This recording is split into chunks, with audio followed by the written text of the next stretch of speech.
안녕하세요, 우스트라입니다. 오늘은 인물 사진을 찍을 때 아예 극단적으로 23mm 단렌즈 하나와 85mm 단렌즈 하나, 이 두 가지만 가지고 인물 사진을 찍는 법에 대해서 이야기해 보려 합니다.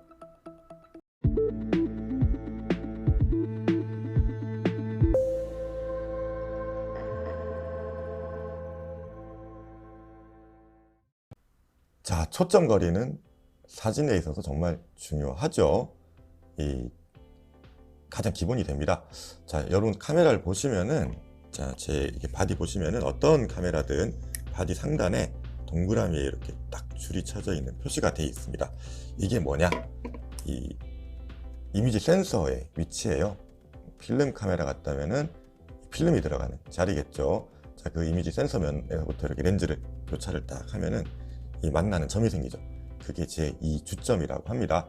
그 이미지 센서 면에서 주점까지의 거리가 초점 거리가 됩니다.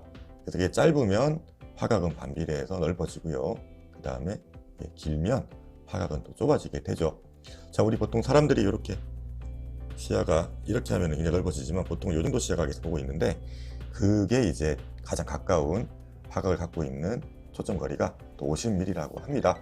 그래서 카메라 제조사들은 이 50mm를 이제 중간에 띄고 뭐 24에 70mm라든지 2470, 뭐 2405, 2885 같은 표준 줌 렌즈들을 만들고 있죠. 자, 그보다 더 이제 짧은 초점 거리는 광각이 돼가지고 1635, 그다음에 1424 같은 또 광각 줌 렌즈들이 있고요. 반대로 70mm부터 70에 200, 100, 400 같은 망원 줌 렌즈들을 카메라 제조사들이 만들고 있습니다. 그래서 일반적으로 사진을 찍으면 줌 렌즈 3개로 보통 사진을 구축을 하시죠. 굉장히 일반적이고 또 이게 좋은 방법인데, 인물 찍을 때는 조금 아쉬운 부분들이 있어요. 일단 굉장히 무겁고 부피도 크고, 그 다음에 어두운 어떤 실내라든지 그런 저녁에 밤에 사진을 찍을 때는 최대 기방 조리의 값이 보통 f4에서 2.8까지 이제 줌 렌즈들이 되거든요. 그러다 보니까 흔들리기도 하고 또 기대했던 만큼 심도가 얕은 아웃 오브 포커스 사진을 찍기가 좀 힘듭니다. 자, 그래서 인물 사진 찍는 분들한테 굉장히 좋은 대안이 단렌즈들을 쓰는 거죠. 보통 뭐 소니든 캐논이든 니콘이든 또 굉장히 좋은 아주 최대 기방 조리 값이 뭐 심지어 f1.2까지 되는 단렌즈들을 이렇게 내고 있습니다. 보통 24mm, 35mm, 50mm, 85mm, 그럼 135mm까지 나오는데, 문제는 또 내가 줌 렌즈까지 다 있는데 또 비싸게 그 돈을 들여가지고 단렌즈를 사기가 굉장히 부담이 되죠. 또 들고 나갈 수도 사실 없습니다. 근데 대안 중에 하나가 서드파티를 쓰는 거죠.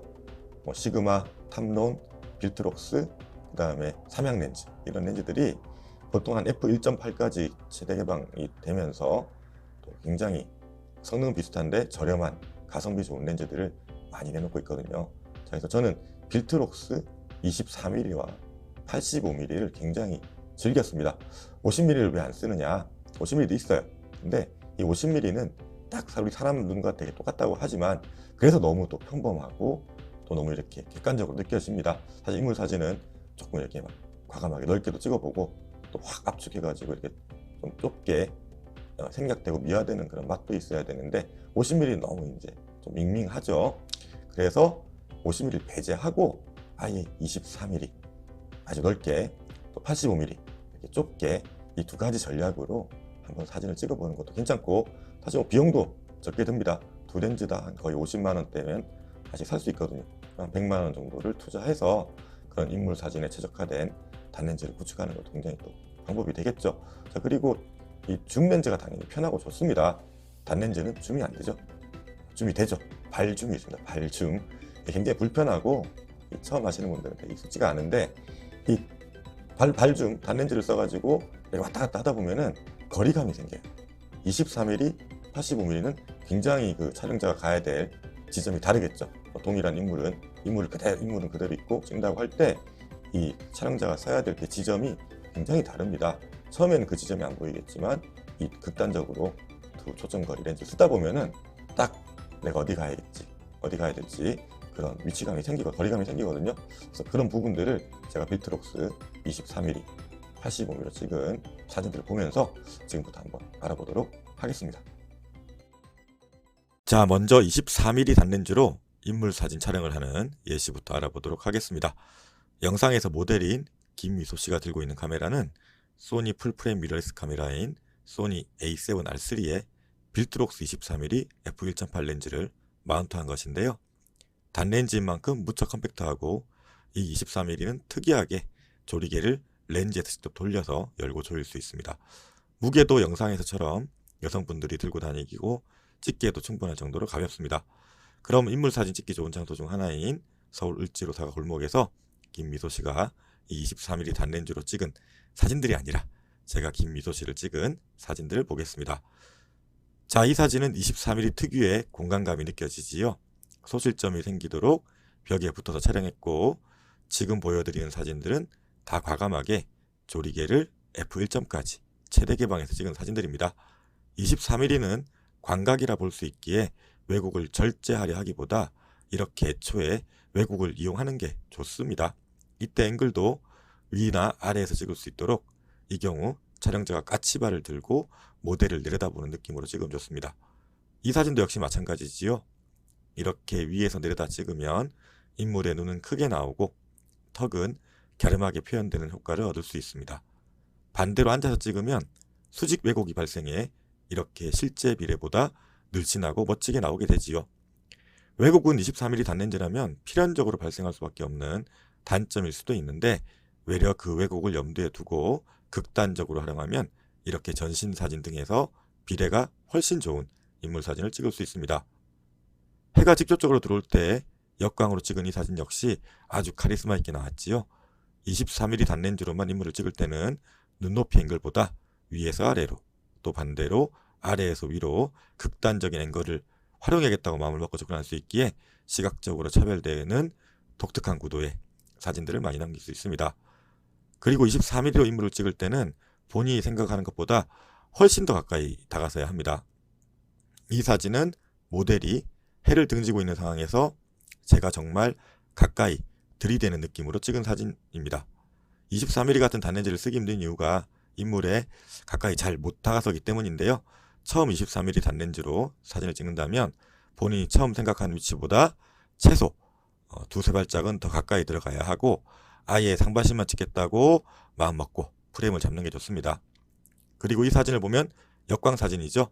이럴 땐 인물에게 가까이 다가가서 먼저 해를 인물로 가린다는 느낌으로 촬영을 해봅니다. 아주 미세한 차이로 해가 카메라로 쏟아지기도 하고 또 가려지기도 하는데요. 24mm로 역광 인물 사진을 찍다 보면 광원인 햇빛을 더 민감하고 세밀하게 처리할 수 있습니다. 그리고 이런 역광 때는 카메라와 렌즈가 무척 정신을 차리기 힘든 상황입니다. 예전에는 이런 경우 거의 초점도 못 잡았는데 요즘 나오는 미러리스 카메라들과 렌즈들은 이런 경우에도 자동 수첩을 잘 잡아냅니다. 이 사진들 찍은 빌트록스 24mm f1.8 렌즈도 이런 역광 상황에서 만족할 만한 AF 능력을 갖고 있습니다. 그리고 서드파티 렌즈인 만큼 바디와의 궁합도 중요한데 제가 쓰는 이 소니 A7 시리즈와 카메라와 거의 오류 없는 일치감을 보여줍니다. 인물의 눈에 자동으로 초점이 따라가는 아이 트래킹 기능도 정확하게 잘 되고 심지어 역광 하에서 또 인물의 눈에 초점을 정확하게 자동으로 잡아내는 편입니다. 24mm 단렌즈로 인물 사진을 찍을 때 가장 어렵고도 또 재미있는 상황은 이렇게 아까와 달리 아예 해를 정면으로 받아버리는 경우인데요. 카메라는 정말 미칠 지경이겠지만 역광 특유의 할레이션, 비네팅, 그리고 플레어가 생깁니다. 이런 현상을 제어할 수가 있으면 좋겠지만 외려 지나치지 않게 이용하면 또 독특한 감성의 사진을 찍을 수도 있는데요. 보시다시피 빌트록스 23mm 단렌즈로 이렇게 사진을 찍었을 때 빛 번짐도 적당하고 플레어도 깔끔하게 생겼습니다. 24mm 단렌즈는 꽤나 넓은 화각을 갖고 있기에 풍경이 아니라 인물을 찍을 때 처음에는 무척 난해할 수 있습니다.